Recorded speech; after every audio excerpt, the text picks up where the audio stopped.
সুপ্রিয় শিক্ষার্থী, তোমাদেরকে আমি আন্তরিকভাবে অভিনন্দন জানাচ্ছি এবং শুভেচ্ছাও জানাচ্ছি। বহুদিন পর তোমাদের সঙ্গে অনলাইনে দেখা, আশা করি তোমরা ভালো আছো।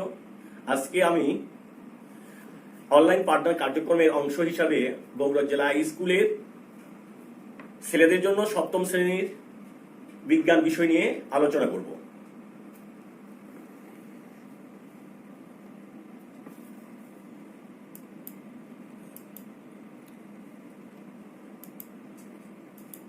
আজকের পাঠ অধ্যায় 9, তাপ ও তাপমাত্রা। এই পাঠ শেষে তোমরা জানতে পারবে তাপ কি, তাপ ও তাপমাত্রার মধ্যে পার্থক্য কি, তাপমাত্রার পরিমাপের বিভিন্ন স্কেল সম্পর্কে জানতে পারবে, তাপমাত্রা পরিমাপের বিভিন্ন স্কেলের মধ্যে পার্থক্য করতে পারবে, গাণিতিক সমস্যা একটা থাকবে সেটি আমরা সমাধান করতে শিখব, পদার্থের উপর তাপের প্রভাব আমরা ব্যাখ্যা করব, পদার্থের তাপীয় অপসারণ ব্যাখ্যা করতে পারবো, আর্দ্রতা ও বায়ুর চাপের উপর তাপমাত্রার কি প্রভাব রয়েছে সেটা সম্পর্কেও আমরা আলোচনা করব, আর সর্বশেষে তাপ সঞ্চালনের বিভিন্ন প্রক্রিয়া সম্পর্কে আলোচনা করব। এবার এসো তাহলে আমাদের আসল পাঠে ঢুকে পড়ি। প্রথমে তাপ ও তাপমাত্রা। তাপ, আমরা জানি তাপ এক প্রকার শক্তি, সকল শক্তির উৎস হচ্ছে সূর্য। তাপ শক্তি থেকেই মূলত বিভিন্ন ধরনের শক্তি সৃষ্টি হয়েছে। তাপ হলো এক প্রকার শক্তি যার কারণে কোনো বস্তু গরম বা ঠান্ডা অনুভূত হয়। আর তাপমাত্রার সঙ্গে আর একটি বিষয় জড়িত, সেটি হচ্ছে তাপমাত্রা। তাপমাত্রা হলো পদার্থের তাপীয় অবস্থা যা দ্বারা ওই বস্তুকে অন্য কোনো বস্তুর সংস্পর্শে নিয়ে এলে তা তাপ গ্রহণ করবে না কি বর্জন করবে সেটা নির্দেশ করে। আমরা সাধারণত দেখি, যদি আমাদের শরীরে কারো জ্বর হয় তার হাত দিয়ে দেখি যে আমার শরীরের অপেক্ষা তার শরীরের তাপমাত্রা বেশি কিনা। এটি হচ্ছে তাপমাত্রা।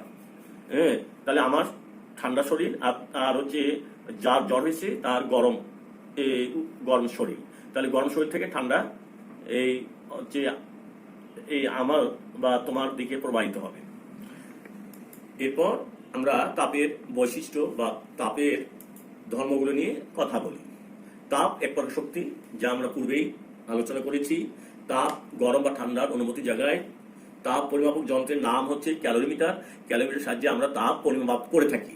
তাপীয় সংস্পর্শে তাপ উষ্ণ বস্তু থেকে ঠান্ডা বস্তুর দিকে প্রবাহিত হয়।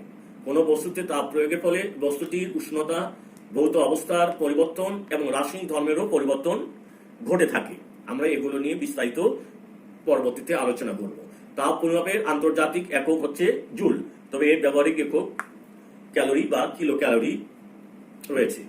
তাপের পদার্থের প্রসারণ ঘটে বা তাপে পদার্থের বৃদ্ধি ঘটে। তাপের ফলে বায়ুমণ্ডলের তাপমাত্রা, বায়ুর চাপ এবং আর্দ্রতা পরিবর্তন হয়। তাপকে স্পর্শ করা যায় না, এটিকে শুধু আমরা অনুভব করতে পারি। এরপর আমরা তাপ এবং তাপমাত্রার মধ্যে পার্থক্যটা আমরা দেখি। এখানে বিষয় তাপ এবং উষ্ণতা। প্রকৃতি মানে ধরনটাই কেমন। তাপ হচ্ছে এক প্রকার শক্তি আর উষ্ণতা হচ্ছে পদার্থের তাপীয় অবস্থা। পরিমাপের যন্ত্র। তাপ পরিমাপের যন্ত্রের নাম হচ্ছে ক্যালোরিমিটার আর উষ্ণতা পরিমাপের যন্ত্রের নাম থার্মোমিটার। তাপ পরিমাপের একক। তাপ পরিমাপের আন্তর্জাতিক একক হচ্ছে জুল। এছাড়া ক্যালোরি, কিলো ক্যালোরি দ্বারাও আমরা তাপকে প্রকাশ করতে পারি। আর উষ্ণতার আন্তর্জাতিক একক হচ্ছে কেলভিন। এছাড়াও সেলসিয়াস বা ফারেনহাইট স্কেলেও আমরা ব্যবহার করে থাকি। এখন ফলাফল। তাপ হলো তাপমাত্রার কারণ। কোনো বস্তুতে যদি আমরা তাপ বেশি প্রয়োগ করি তাহলে বস্তুটি তাড়াতাড়ি উত্তপ্ত হয়ে যাবে বা বস্তুটি গরম হয়ে যাবে। অন্যদিকে উষ্ণতা হলো তাপের ফল। তাপ দেওয়ার ফলে উষ্ণতা বৃদ্ধি পাবে। এখন আমরা তাপমাত্রার পরিমাপ সম্পর্কে আমরা আলোচনা করব এবং এখানে আমরা তাপমাত্রা পরিমাপের বিভিন্ন যে স্কেলগুলো আছে, থার্মোমিটারগুলো আছে, সেগুলো আমরা যন্ত্রগুলো আমরা দেখব। এখানে যে তাপমাত্রা বা উষ্ণতা পরিমাপের যন্ত্রের নাম হচ্ছে থার্মোমিটার। থার্মোমিটারের তাপমাত্রা বা উষ্ণতা নির্দেশক হিসাবে পারদ, অ্যালকোহল বা অন্য কোনো তরল আমরা ব্যবহার করতে পারি। তবে সাধারণত থার্মোমিটারে পারদ এবং অ্যালকোহল এই দুটো তরল ইউজ করা হয়। পারদ থার্মোমিটার তাপমাত্রার উষ্ণতা নির্দেশক বা উষ্ণতা নির্দেশক হিসেবে আমরা কোন ধরনের তরল ব্যবহার করছি সেটার উপর নির্ভর করে কিছু থার্মোমিটারকে আমরা পারদ থার্মোমিটার বলছি, আর কিছু থার্মোমিটারকে আমরা অ্যালকোহল থার্মোমিটার বলছি। যে থার্মোমিটারের তাপমাত্রা নির্দেশক হিসেবে পারদ ব্যবহার করা হয় সেগুলোকে বলা হচ্ছে পারদ থার্মোমিটার। থার্মোমিটারের গঠন। থার্মোমিটার একটি সরু ছিদ্র, সুষম সরু ছিদ্র যুক্ত দুদিকে বন্ধ একটি কাঁচনল। এই কাঁচনলের নিম্ন প্রান্ত ভাগ একটু স্ফীত, যেটাকে আমরা বাল্ব বলবো। তাপমাত্রা নির্দেশক হিসাবে নলের ভিতরে পারদ বা অ্যালকোহল ব্যবহার করা হয়, যা থার্মোমিটারের বাল্বের মধ্যে সঞ্চিত থাকে। থার্মোমিটারের গায়ে আমরা দেখতে পাচ্ছি স্কেল, তাপমাত্রার সূচক হিসাবে এই স্কেল আমরা ব্যবহার করি। এই স্কেলের ভিত্তিতে থার্মোমিটার বিভিন্ন ধরনের হয়ে থাকে। আমরা এখন থার্মোমিটার কিভাবে কাজ করে সেটি আমরা দেখি। এখানে তাপে তরল পদার্থের প্রসারণকে কাজে লাগিয়ে মূলত এই থার্মোমিটারগুলো ব্যবহার করা হয়। এখানে তরল হিসাবে যে পারদ ব্যবহার করা হয় সেটি অল্প তাপমাত্রাতেই প্রসারিত হয় এবং কাঁচনল বয়ে উপরের দিকে উঠে যায়। যে এক নম্বর থার্মোমিটারকে পর্যবেক্ষিত পদার্থের সংস্পর্শে আমরা প্রথমে রাখবো, অথবা পদার্থটি থেকে তাপ গ্রহণ করে কাঁচনলটি গরম হবে এবং সেই তাপে এর ভিতরে অবস্থিত পারদের আয়তনের প্রসারণ ঘটবে, ফলে পারদ সরু নল দিয়ে উপরে উঠে আসবে। পারদ স্তম্ভের উচ্চতা আমরা স্কেল দেখে নির্ণয় করতে পারি। এই পাঠই বস্তুটির তাপমাত্রা। এখন আমরা আসবো তাপমাত্রার যে বিভিন্ন স্কেল। স্কেলের গায়ে, এই থার্মোমিটার গায়ে যে স্কেলটি সন্নিবেশিত থাকে, সেই স্কেলের ধরনের উপর ভিত্তি করে আমরা তাপমাত্রার স্কেলকে প্রধানত তিনটি শ্রেণীতে ভাগ করতে পারি। একটি হচ্ছে সেলসিয়াস স্কেল বা সেন্টিগ্রেড স্কেল, 2 নম্বর ফারেনহাইট স্কেল বা ক্লিনিক্যাল থার্মোমিটার, 3 নম্বর কেলভিন স্কেল। এছাড়া রানকাইন স্কেল, রোমার স্কেল সহ আরো বিভিন্ন ধরনের তাপমাত্রার স্কেল রয়েছে। এখন আমরা এখানে দেখতে পাচ্ছি যে সেলসিয়াস স্কেলের সেলসিয়াস স্কেল এটি ফারেনহাইট স্কেল, এটি কেলভিন স্কেল, আর এটি হচ্ছে রানকাইন স্কেল।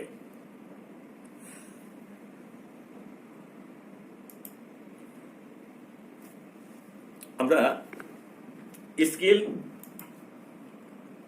তৈরি করার আগে আমরা এখানে দুইটি স্থিরাঙ্ক স্কেলে ব্যবহার করা হয়। একটি হচ্ছে নিম্ন স্থিরাঙ্ক আর একটি হচ্ছে ঊর্ধ্ব স্থিরাঙ্ক। আমরা এসো তাহলে স্থিরাঙ্ক কাকে বলে আমরা দেখি। স্বাভাবিক চাপে যে তাপমাত্রায় বিশুদ্ধ বরফ গলে পানিতে পরিণত হতে শুরু করে তাকে নিম্ন স্থিরাঙ্ক বলে। যে আমরা জানি যে পানির এই নিম্ন স্থিরাঙ্ক হচ্ছে 0 ডিগ্রি সেলসিয়াস। এটাকে যদি আমরা ফারেনহাইটে প্রকাশ করি তাহলে 32 ডিগ্রি ফারেনহাইট, আর যদি আমরা ক্যালভিনে প্রকাশ করি তাহলে 273 ক্যালভিন। এটাকে আমরা বরফের গলনাঙ্ক বলতে পারি। এই তাপমাত্রায় বরফ গলতে শুরু করে। এখন ঊর্ধ্ব স্থিরাঙ্ক, স্বাভাবিক চাপে যে তাপমাত্রায় বিশুদ্ধ পানি ফুটে জলীয় বাষ্পে পরিণত হয় তাকে নিম্ন স্থিরাঙ্ক বলে। আমরা জানি যে পানিকে 100 ডিগ্রি সেলসিয়াস তাপমাত্রায় উত্তপ্ত করলে তা বাষ্পীভূত হতে শুরু করে। তাহলে পানির ঊর্ধ্ব স্থিরাঙ্ক হচ্ছে 100 ডিগ্রি সেলসিয়াস। যদি ফারেনহাইটে প্রকাশ করি সেটি 312 ডিগ্রি ফারেনহাইট, আর যদি ক্যালভিনে বলা হয় তাহলে 273 ক্যালভিন হবে। 273 ক্যালভিন। এখন আমরা যে তাপমাত্রা যে স্কেল গুলো আমরা দেখলাম, সেই স্কেলগুলোর উদ্ভাবক বিজ্ঞানীগণের একটা পরিচিতি এখানে তুলে দেওয়া হয়েছে। যেমন হচ্ছে মাঝখানে এন্ডার সেলসিয়াস, ইনি মূলত সুইডিশ পদার্থ ও গণিত বিশারদ। এরপর হচ্ছে ড্যানিয়েল গাব্রিয়েল ফারেনহাইট, ইনি ব্রিটিশ চিকিৎসক। আর লর্ড ক্যালভিন ব্রিটিশ গাণিতিক, পদার্থবিজ্ঞান এবং ইঞ্জিনিয়ারিং বিষয়ের বিজ্ঞানী। আমরা এখন তাপমাত্রার বিভিন্ন স্কেলের যে বৈশিষ্ট্যগুলো আমরা এগুলো দেখি। এখানে স্কেলের নাম সেলসিয়াস, ফারেনহাইট স্কেল এবং কেলভিন স্কেল দেওয়া আছে। আর হচ্ছে আবিষ্কার কারা কারা করেছে দেখি, সেটা আমরা পূর্বে আলোচনা করেছি। আর হচ্ছে এখানে সেলসিয়াস স্কেলে নিম্ন স্থিরাঙ্ক হচ্ছে 0 ডিগ্রি সেলসিয়াস, ঊর্ধ্ব স্থিরাঙ্ক হচ্ছে 100 ডিগ্রি সেলসিয়াস। আর মোট ভাগ হচ্ছে 100 থেকে 0 বাদ দিলে 100 হয়। প্রত্যেকটি ভাগকেই বলা হয় 1 ডিগ্রি সেলসিয়াস। এখন ফারেনহাইট, নিম্ন স্থিরাঙ্ক 32 ডিগ্রি ফারেনহাইট, ঊর্ধ্ব স্থিরাঙ্ক 212 ডিগ্রি ফারেনহাইট। 212 থেকে 32 বাদ দিলে মোট ভাগের সংখ্যা হয় 180টি এবং এক একটি ভাগকে বলা হয় 1 ডিগ্রি ফারেনহাইট। কেলভিন স্কেল, নিম্ন স্থিরাঙ্ক 273 কেলভিন আর ঊর্ধ্ব স্থিরাঙ্ক 373 কেলভিন। এটি তো সেন্টিগ্রেড স্কেলের মতো 100টি ভাগ রয়েছে, প্রত্যেকটি ভাগকে 1 কেলভিন বলা হয়। এখন আমরা দেখি তাপমাত্রার বিভিন্ন স্কেলগুলোর অবস্থাটা দেখি। যে এখানে প্রথমে আমরা কেলভিন স্কেল আমরা দেখছি। কেলভিন স্কেলের নিম্ন স্থিরাঙ্ক 0 ডিগ্রি 0 কেলভিন না 273.15, আমরা 273 কেলভিন বলবো। আর হচ্ছে ঊর্ধ্ব স্থিরাঙ্ক হচ্ছে 373.15, এর মানেই হচ্ছে 373 কেলভিন। সেলসিয়াস স্কেলের এখানে নিম্ন স্থিরাঙ্ক রয়েছে 0 ডিগ্রি সেলসিয়াস আর ঊর্ধ্ব স্থিরাঙ্ক রয়েছে 100 ডিগ্রি সেলসিয়াস। ফারেনহাইট স্কেলে নিম্ন স্থিরাঙ্ক 32 ডিগ্রি সেলসিয়াস, 32 ডিগ্রি ফারেনহাইট আর ঊর্ধ্ব স্থিরাঙ্ক হচ্ছে 212 ডিগ্রি ফারেনহাইট। এখানে আমরা পরম শূন্য তাপমাত্রা যেটি আছে, যে প্রত্যেকটি স্কেলে একেবারে চরম তাপমাত্রা নির্দেশনার জন্য একটা তাপমাত্রার একটা নির্দিষ্ট পয়েন্ট থাকে। যেমন এখানে কেলভিন স্কেলে আমরা 0 থেকে শুরু করতে পারি, 0 কেলভিন, তাই হচ্ছে পরম শূন্য। আর সেলসিয়াস স্কেলে এটি হবে -273.15 আর ফারেনহাইট স্কেলে হবে -459.6 ডিগ্রি ফারেনহাইট। এখন আমরা এই 3 ধরনের স্কেল থেকে আমরা একটি সূত্র প্রতিপাদন করব। আমরা তো পূর্বে আমরা দেখেছি যে যদি এখানে লক্ষ্য করো আমরা যে এখানে কেলভিন স্কেলের পার্ট যদি কে হয়, সেলসিয়াস স্কেলের পার্ট যদি সি হয় এবং ফারেনহাইট স্কেলের পার্ট যদি এফ হয়, তাহলে আমরা এখানে কি পাবো? সি বাই মোট সংখ্যা হচ্ছে 1 বিয়োগ 0, এফ -32 ডিভাইডেড 212 -32 সমান কে বাই 373 বিয়োগ 273। এটাকে আমরা হিসাব করলে পাই সি বাই 100, এফ -32 বাই 180 এবং কে ডিভাইডেড 100। সকল পক্ষকে আমরা 20 দ্বারা যদি আমরা গুণ করি তাহলে সি বাই 5 সমান এফ -32 বাই 9 সমান কে বাই 5। এটি হচ্ছে মূল সম্পর্ক। এই সম্পর্ক থেকে আমরা কয়েকটি সূত্র বলতে পারি, যেমন এফ সমান কি 9 সি ডিভাইডেড 5 প্লাস 32, সি সমান 5 ইন্টু এফ -32 ডিভাইডেড 9 আর কে সমান সি প্লাস 273। অর্থাৎ সেন্টিগ্রেড স্কেলে যে তাপ হবে তার সঙ্গে 273 যোগ করলেই কেলভিন স্কেলের তাপমাত্রা পাওয়া যাবে। এসো তাহলে এবার আমরা এই সূত্র প্রয়োগ করে একটি সমস্যা সমাধান করি। সমস্যাটা হচ্ছে মানুষের দেহের স্বাভাবিক তাপমাত্রা 98 ডিগ্রি ফারেনহাইট, আমরা সবাই জানি, তাই না? এটিকে আমরা সেলসিয়াস স্কেলে প্রকাশ করব। এখন আমরা সমাধান এভাবে করতে পারি যে আমরা জানি তাপমাত্রা স্কেল থেকে সম্পর্ক থেকে সি বাই 5 সমান এফ -32 বাই 9। এখন এই মানগুলো আমরা বসে দিই। এখানে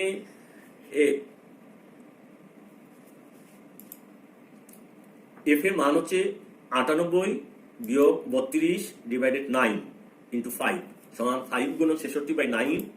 এটাকে ক্যালকুলেশন করলে দাঁড়ায় 36.6। অর্থাৎ যে তাপমাত্রা 98 ডিগ্রি ফারেনহাইট সেটি সেলসিয়াস স্কেলে হবে 36.6 ডিগ্রি সেলসিয়াস। এভাবে আমরা আরো অনেক সমাধান নিজেরাই করতে পারবো। এখন আমরা বস্তুর উপর তাপের প্রভাব নিয়ে আলোচনা করব। আমরা তো জানি কোনো বস্তুকে তাপ দিলে সেই বস্তুটির বিভিন্ন বৈশিষ্ট্যের পরিবর্তন ঘটে, যা আমরা শুরুতেই আলোচনা করেছি। এখন আমরা এগুলো বিস্তারিত আলোচনা করব। যেমন 1 নম্বর, বস্তুর প্রসারণ। তাপের ফলে বস্তু দৈর্ঘ্য, প্রস্থ এবং আয়তন প্রসারিত হয়। দৈর্ঘ্য বরাবর প্রসারিত হলে তাকে বলা হচ্ছে দৈর্ঘ্য প্রসারণ। দৈর্ঘ্য প্রস্থ বরাবর প্রসারিত হলে তাকে বলা হচ্ছে ক্ষেত্র প্রসারণ। আর দৈর্ঘ্য, প্রস্থ এবং উচ্চতা সব দিকেই যখন বৃদ্ধি পাবে তখন তাকে বলা হচ্ছে আয়তন প্রসারণ। এরপর বস্তুর তাপমাত্রার পরিবর্তন। কোনো বস্তুকে যদি আমরা তাপ দেই তাহলে বস্তুটি বেশি গরম হবে, অর্থাৎ তাপমাত্রা বেড়ে যাবে। বস্তুর অবস্থার পরিবর্তন। এখানে অবস্থা বলতেছে ভৌত অবস্থার পরিবর্তন ঘটবে, অর্থাৎ যেমন এখানে বরফ হচ্ছে কঠিন অবস্থা, এটাকে যদি তাপ দেই তাহলে কি হবে, তরল অবস্থায় পরিণত হবে। বরফের তরল অবস্থার নাম হচ্ছে পানি। এই পানিকে পুনরায় যদি তাপ দেই তাহলে সেটি গ্যাসীয় পদার্থে বা জলীয় বাষ্পে পরিণত হবে। তাহলে এখানে কঠিন পদার্থ কি প্রথমে কঠিন পদার্থ থেকে তরলে পরিণত হয় এবং তরল থেকে গ্যাসীয় পদার্থে পরিণত হয়। যে কোনো বস্তুকে তাপ দিলেই এই প্রক্রিয়াটি ঘটে। এরপর হচ্ছে চুম্বকত্ব। কোন একটি চুম্বককে যদি আমরা তাপ দেই বা খুব গরম করি তাহলে তার যে চুম্বকের যে বৈশিষ্ট্যগুলো সেগুলো নষ্ট হয়ে যাবে। তারপর রাসায়নিক পরিবর্তন। যে কোনো কোনো ক্ষেত্রে তাপ না দিলে কোন রাসায়নিক বিক্রিয়া ঘটে না। যেমন আমরা কাঠ, কয়লা যে পুড়াই সেটি প্রথমে কি হয়, আমরা উত্তপ্ত করি, তাপ দিয়ে উত্তপ্ত করি, যার কারণে এই কার্বনের সঙ্গে অক্সিজেন যুক্ত হয়ে কার্বন ডাই অক্সাইড তৈরি করে এবং বস্তুটি জ্বলে ওঠে। এই তাপ ছাড়া এই ধরনের ঘটনা ঘটত না। এখন আমরা আসবো কঠিন পদার্থের প্রসারণের জন্য যে একটা পরীক্ষা আমরা এখানে দেখি। তাহলে তোমরা দেখতে পাচ্ছ যে এখানে কি স্ট্যান্ডের সাথে একটি রিং লাগানো আছে এবং রিংয়ের মধ্য দিয়ে একটি লোহা বা অন্য কোনো ধাতব সলিড একটি বল প্রবেশ করানোর চেষ্টা করা হচ্ছে। তাহলে এক্ষেত্রে আমরা প্রথমে কি হচ্ছে, স্বাভাবিক অবস্থায় ওই রিংয়ের ভিতর দিয়ে বলটি অনায়াসে যাতায়াত করতে পারে, কিন্তু এটিকে যখন আমি আগুনে উত্তপ্ত করব তখন এর প্রসারণ ঘটবে, বললে এর ব্যাস বেড়ে যাবে। তারপর এবার যদি আমরা ওই নির্দিষ্ট রিংয়ের ভিতরে ঢোকানোর চেষ্টা করি তাহলে সেটি আর ঢুকছে না।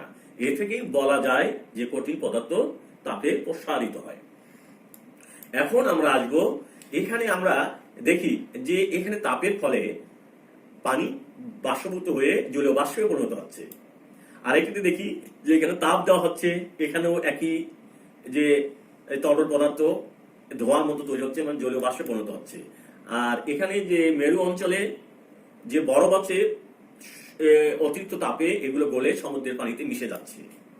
তারপর সেগুলো আবার কি হবে, স্রোত আকারে এসে সমুদ্রেতে পতিত হচ্ছে। এখানে আমরা দেখতে পাচ্ছি যে কোন একটা বস্তুকে উত্তপ্ত করলে সেটি একেবারে এর যে আকার আকৃতির পরিবর্তন ঘটে। এখানে রেল লাইন দেখা হচ্ছে, রেল লাইনের মাঝে আমরা ফাঁক রাখি, তাই না? দুটি রেলপাতের ভিতরে একটি নির্দিষ্ট পরিমাণ ফাঁকা রাখা হয়। এটা নিয়ে আমরা পরে আলোচনা করব। এরপর আমরা আসবো পদার্থের তাপীয় প্রসারণের প্রভাব। তাপীয় প্রসারণের ফলে কি অবস্থাটা ঘটে। যেমন কঠিন পদার্থের ক্ষেত্রে কাচের বোতল বা কৌটার মুখ বা সিপি কাচে নির্মিত হবে। এইটা খুলতে কি হয়, যখন আমরা খুলতে পারি না তখন আমরা তাপ দিয়ে বা গরম পানিতে কিছুক্ষণ রেখে দিই, তাহলে মুখটি প্রসারিত হয়ে এটি খুলতে সহজ হয়। এরপর রেল লাইনের দুই পাতের মাঝে কিছুটা ফাঁক রাখা হয়। রেল গাড়ি যখন চলে তখন ঘর্ষণের ফলে তাপ উৎপন্ন হয়, রেল লাইনের দৈর্ঘ্য বৃদ্ধি পায়। যদি আমরা মাঝে ফাঁক না রাখতাম তাহলে রেল লাইন বেঁকে যে কোনো দুর্ঘটনা ঘটতো। তাহলে ট্রেন চলার সময় যে পরিমাণ প্রসারণ ঘটে ঠিক সেই পরিমাণ প্রসারণ হিসাব করে ফাঁকা রাখা হয় রেল লাইনে। এরপর হচ্ছে ইলেকট্রিক বা টেলিফোন তার গ্রীষ্মকালে ঝুলে পড়ে আর শীতকালে টান টান হয়। যদি ইলেকট্রিক তারগুলো যদি গ্রীষ্মকালে টান টান করে লাগানো হয় তাহলে শীতে সংকুচিত হয়ে ওগুলো ছিঁড়ে যেতে পারে। এর জন্যই কি করা হয় যে এমনভাবে টাঙানো হয় যে শীতে সংকুচিত হয়েও যেন তার ছিঁড়ে যেতে না পারে। এরপর কাঠের চাকায়, এখন তো গরুর গাড়ির আমরা দেখতে পাই না, কিন্তু আগে গরুর গাড়ি দেখা যেত এবং গরুর গাড়ির কাঠের চাকায় একটা লোহার রিং পরানো থাকতো। এই রিং পরানোর জন্য এই রিংটাকে তাপ দিতে হতো, এর প্রসারিত হলে এর ব্যাস বেড়ে যেত। তখন আমরা কাঠের ফ্রেমের উপর দিয়ে এটাকে লাগাই এবং পানিতে ঠান্ডা করলে ওই লোহার চাকাটিকে খুব ভালোভাবে এঁটে থাকে। এবং তরল পদার্থের ক্ষেত্রে প্রসারণ, তরল পদার্থের ক্ষেত্রে তাপীয় প্রসারণ, যে এখানে 1 নম্বর থার্মোমিটার প্রস্তুতির সময় পারদের প্রসারণকে কাজে লাগানো হয়। আমরা পূর্বে আলোচনা করেছি সমুদ্রের পানি সূর্যতাপে বাষ্পীভূত হয়ে বায়ুর আর্দ্রতা এবং বায়ুর চাপে দ্রুত পরিবর্তন করে। সমুদ্রের পানি সূর্যতাপে উত্তপ্ত হয় এবং আয়তন বেড়ে যায়, ফলে সমুদ্রের পানির উচ্চতা বেড়ে যাচ্ছে। এরপর আমরা গ্যাসীয় পদার্থের ক্ষেত্রে তাপমাত্রার যে প্রভাব, ভাত বা তরকারি রান্না করার সময় পাতিলের ঢাকনা খুলে যায়, তাই না? সেটি কি হচ্ছে, তরল বাষ্পীভূত হয় যখন, তখন এই বাষ্প ঢাকনাকে ধাক্কা দিয়ে উপরে ঠেলে ধরে। তাপ বাড়লে বায়ু প্রসারিত হয়ে উপরে উঠে যায়, ফলে ঝড় হয়, বায়ু আর্দ্রতা ও চাপ কমে যায়। রুটি ভাজার সময় ফুলে যায়, তাই না? রুটিতে যে পানি থাকে সেটি তাপ দেওয়ার সময় বাষ্প হয়ে যায় এবং এটি বের হতে না পারার কারণে ওই বাষ্পের কারণে রুটিটি ফুলে যায়। পানির প্রসারণকে কাজে লাগিয়ে বাষ্প ইঞ্জিন চালানো হয়। এর আগে স্টিম ইঞ্জিন ছিল, সেগুলো পানি ব্যবহার করা হতো, কয়লা দিয়ে সেগুলোকে তাপ দেওয়া হতো এবং তার ফলে কি হবে, প্রচুর পরিমাণ জলীয় বাষ্প উৎপন্ন হতো এবং সেই জলীয় বাষ্পের ধাক্কায় বাষ্প ইঞ্জিনগুলো সামনের দিকে অগ্রসর হইত। পেট্রোল, কেরোসিন, ডিজেল ইত্যাদি মূলত উচ্চ চাপে তরল রাখা হয় স্বাভাবিক অবস্থায়। এগুলো কিন্তু গ্যাসীয়। তাপমাত্রা যখন এগুলো জ্বালানি হিসেবে যখন পোড়ানো হয় তখন তাপমাত্রায় এই গ্যাসীয় পদার্থগুলো থেকে প্রচুর শক্তি উৎপন্ন হয়। এই শক্তির ধাক্কায় মোটর গাড়ি বা ইঞ্জিনগুলো কি সচল হয়। এরপর আর্দ্রতা ও বায়ুর চাপ। প্রথমে আমরা বায়ুর আর্দ্রতা এবং বায়ুর চাপ কি সেটা দেখি। যে আর্দ্রতা সমান হচ্ছে কোন স্থানের বায়ুতে জলীয় বাষ্পের পরিমাণ ডিভাইডেড ওই স্থানের বায়ুর আয়তন। যে তাহলে সংজ্ঞাটা কি হতে পারে, কোন স্থানের একক আয়তনের বায়ুতে যে পরিমাণ জলীয় বাষ্প থাকে তাকে ওই স্থানের আর্দ্রতা বলা হয়। অনুরূপভাবে চাপ হচ্ছে কোন স্থানের বায়ুর প্রযুক্ত বল ডিভাইড ওই স্থানের ক্ষেত্রফল। অর্থাৎ কোন স্থানে একক ক্ষেত্রফলের উপর বায়ু যে বল প্রয়োগ করে তাকেই বলা হচ্ছে বায়ুর চাপ। বায়ু প্রবাহের কারণে বায়ুর চাপ বেড়ে যায়। আমরা এখানে আর্দ্রতা বায়ুর চাপের উপর তাপমাত্রার প্রভাবটা কি সেটা আমরা দেখি। বায়ু পদার্থের প্রসারণ সবচেয়ে বেশি, ফলে বায়ুর উপর তাপমাত্রার প্রভাব সবচেয়ে গুরুত্বপূর্ণ। এক্ষেত্রে আর্দ্রতা উষ্ণতার বৃদ্ধিতে অগ্রণী ভূমিকা পালন করে। বর্ষাকালে বায়ুর তাপমাত্রা বেশি থাকে, ফলে এ সময় বায়ু বেশ হালকা হয়। এর ফলে অত্যাধিক জলীয় বাষ্প ধারণ করতে পারে। 2 নম্বর, অন্যদিকে উষ্ণ তাপমাত্রায় সমুদ্রের পানি বাষ্পীভূত হয়ে অধিক হারে বায়ুতে মেশার সুযোগ পায়, ফলে বায়ুর আর্দ্রতা বেড়ে যায়। এখন এই আর্দ্রতা বাড়লে কি হবে, অধিক আর্দ্রতাপূর্ণ বায়ু অপেক্ষিত উষ্ণ থাকে এবং ব্যবসা গরম হয়। ঘাম হলে সহজে শুকায় না এবং অস্বস্তিকর মনে হয়। মৌসুমী বায়ুর কারণে গ্রীষ্মকালে আর্দ্রতাপূর্ণ বায়ু দক্ষিণাঞ্চল থেকে যখন উত্তরাঞ্চল দিয়ে প্রবাহিত হয় তখন ঠান্ডা বায়ুর সংস্পর্শে এসে কি হয়, মেঘের সৃষ্টি করে এবং প্রচুর বৃষ্টিপাত, উত্তরাঞ্চলে প্রচুর বৃষ্টিপাত ঘটায়। এরপর বায়ুর চাপের পরিবর্তন। কোন স্থানে বায়ুর চাপ নির্ভর করে সেখানকার বায়ুর তাপমাত্রার উপর। তাপমাত্রা বাড়লে যদিও আবদ্ধ পাত্রের বায়ু পদার্থের চাপ বেড়ে যায়, তবে খোলা বায়ুর ক্ষেত্রে তাপমাত্রা কমবে, বিপরীতটি ঘটে। বায়ু তাপে হালকা হয়ে উপরে উঠে যায়, ফলে বায়ুর ঘনত্ব কমে যায় এবং বায়ুর চাপ কমে। এই ধরনের এটাকে বলা হচ্ছে নিম্নচাপ। এরপর তাপমাত্রা কম থাকলে সেখানকার বায়ুতে উচ্চ চাপের সৃষ্টি হয়। তাপমাত্রা কম থাকলে বায়ুটা ভারী হয়, কি ঘনত্ব বেশি থাকে, এই কারণে বায়ুর চাপ সৃষ্টি হয়। এখন উচ্চ চাপের বায়ু থেকে নিম্ন চাপের এলাকার দিকে বায়ু প্রবাহিত হয়, এর ফলে বায়ুর প্রবাহ সৃষ্টি হয়। সমুদ্র এলাকায় বিশেষ গ্রীষ্মকালে উষ্ণ জলীয় বাষ্পপূর্ণ বায়ুর চাপ বেশি হওয়ার কারণে তা নিম্নচাপযুক্ত স্থানের দিকে প্রবাহিত হয়ে থাকে, ফলে ঘূর্ণিঝড়, জলোচ্ছ্বাস সহ বিভিন্ন প্রাকৃতিক দুর্যোগ সৃষ্টি হয়। আমরা এখানে দেখতে পাচ্ছি যে এখানে সূর্যের তাপ যখন সমুদ্রে পড়ছে তখন সেই পানিটা বাষ্প হয়ে উপরে উঠে যায় এবং সেটি ঠান্ডা হয়ে ঘনীভূত হয়ে মেঘ সৃষ্টি করে এবং পরে বৃষ্টিপাত ঘটায়। এখন আমরা তাপ সঞ্চালন করব। তাপ বেশি তাপমাত্রার স্থান থেকে কম তাপমাত্রার স্থানের দিকে প্রবাহিত হয়। তাপের এই স্থানান্তর প্রক্রিয়াকে বলা হচ্ছে তাপ সঞ্চালন। তাহলে চাপ এক জায়গা থেকে অন্য জায়গায় যেতে পারে। এখন কোনো কোনো ক্ষেত্রে এই তাপ সঞ্চালনের জন্য মাধ্যমের প্রয়োজন হয়, আবার কোনো ক্ষেত্রে মাধ্যম ছাড়াই যায়। এই মাধ্যমের উপস্থিতির উপর ভিত্তি করে তাপ সঞ্চালন প্রক্রিয়াকে আমরা তিনটি ভাগে ভাগ করি। একটি হচ্ছে পরিচলন বা কনভেকশন, পরিবহন বা কন্ডাকশন এবং বিকিরণ বা রেডিয়েশন। এখন প্রথমে আসবো পরিবহন। এখানে একটি লোহার দণ্ডকে এক প্রান্তে ধরে অপর প্রান্তে কি করা হচ্ছে, উত্তপ্ত করা হচ্ছে। এই উত্তপ্তটা ধীরে ধীরে হাতের দিকে চলে আসবে এবং উষ্ণ হয়ে যাবে। এটাকে বলা হচ্ছে তাপের পরিবহন। যে তাপ সঞ্চালন প্রক্রিয়ায় কোনো মাধ্যমের উপস্থিতিতে কণাগুলো নিজেদের জায়গা পরিবর্তন না করেও তাপ গরম প্রান্ত থেকে ঠান্ডা প্রান্তের দিকে সঞ্চালিত হয়, তাকে তাপের পরিবহন বলে। যে এখানে এক নম্বর উত্তাপ অংশের মাধ্যমে কণাগুলো প্রথমে উত্তপ্ত হবে। সে উত্তাপ সংস্পর্শে থাকা কণাগুলোকে স্থানান্তরিত করবে, কণাগুলো নিজ নিজ জায়গায় অবস্থান করবে। সাধারণত কঠিন পদার্থের এই প্রক্রিয়ায় তাপ সঞ্চালিত হয়। পদার্থের তাপ পরিবাহিতা তার প্রকৃতির উপর নির্ভর করে, অর্থাৎ পদার্থটি কি উপাদান নিয়ে গঠিত সেটির উপরেই পরিবহন ক্ষমতা নির্ভর করে। এখন আমরা আসবো পরিচলন। যে তাপ সঞ্চালন প্রক্রিয়ায় কোনো পদার্থের কণাগুলো উত্তপ্ত হয়ে নিজেই তাপ গরম স্থান থেকে ঠান্ডা স্থানের দিকে সঞ্চালিত করে, তাকে বলা হচ্ছে তাপের পরিচলন। যেমন এখানে আমরা একটা পাতিলে পানি বা দুধ নিয়ে আমরা তাপ দিচ্ছি, তাহলে কি হচ্ছে, তরল পদার্থ কি হচ্ছে, নিচের তরলটি প্রথমে তাপ গ্রহণ করে উত্তপ্ত হয়ে যাবে, এটা হালকা হয়ে উপরে উঠবে, উপরের ঠান্ডা তরলগুলো আবার নিচের দিকে চলে যাবে এবং সেগুলো পর্যায়ক্রমে উত্তপ্ত হতে থাকবে। এইভাবে পাত্রে সব তরলই উত্তপ্ত হয়ে যায়। তাহলে এখানে আমরা কি দেখতে পাচ্ছি, সাধারণত তরল বা গ্যাসীয় পদার্থের এভাবে তাপের সঞ্চালিত হয়। দুই নম্বর হচ্ছে প্রথমে উত্তাপ স্থানে কণাগুলো গরম হয় এবং হালকা হয়ে উপরে ওঠে।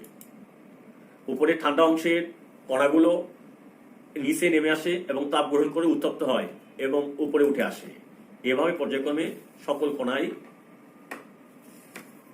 উত্তপ্ত হয়।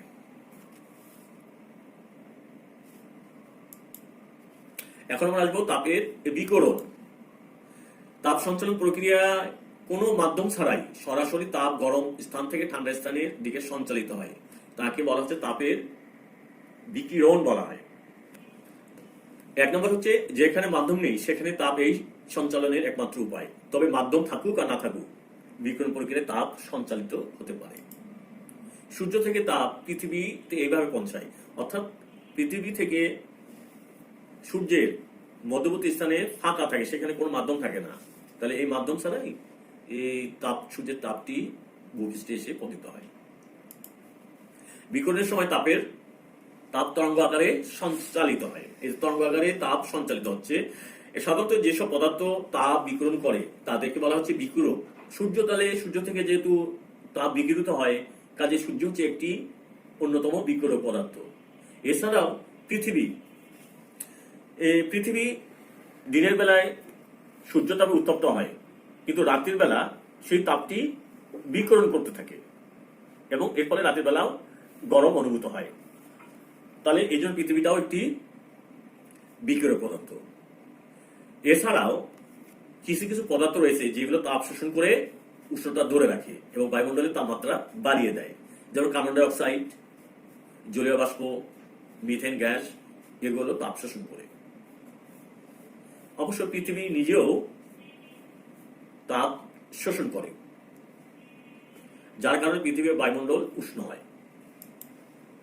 এরপর আমরা মূল্যায়নে আসি, যে এখন তোমরা পাঠ কেমন বুঝেছো সেটি দেখার বিষয় এখন তোমাদের এই প্রশ্নগুলো তোমরা খাতায় লিখে রাখো, তোমরা বাসায় বসে এগুলো উত্তর করবে। যেমন 1 নম্বর, তাপ ও তাপমাত্রার মধ্যে পার্থক্য। এটি অবশ্যই আলোচনা করা হয়েছে। পৃথিবীকে বিকিরণ বলা হয় কেন, এটাও কিছুক্ষণ আগে বলা হলো। তাপমাত্রার স্কেলগুলো কি কি সেটাও আমরা জেনেছি। আর বাষ্প ইঞ্জিন কিভাবে চলে সেটি কিন্তু আমরা আলোচনায় ব্যাখ্যা করেছি। তোমরা এগুলো লিখে রাখবে। এরপর হচ্ছে তোমাদের বাড়ির কাজ। তাপ সঞ্চালন বিভিন্ন প্রক্রিয়ার পার্থক্য ছকের মাধ্যমে দেখাও। বায়ুর আর্দ্রতা ও চাপের উপর তাপমাত্রার প্রভাব আলোচনা করো। এই অবস্থায় আমাদের আজকের পাঠ শেষ হয়ে গেল। তোমরা ভালো থাকো, সুস্থ থাকো। সবাইকে ধন্যবাদ।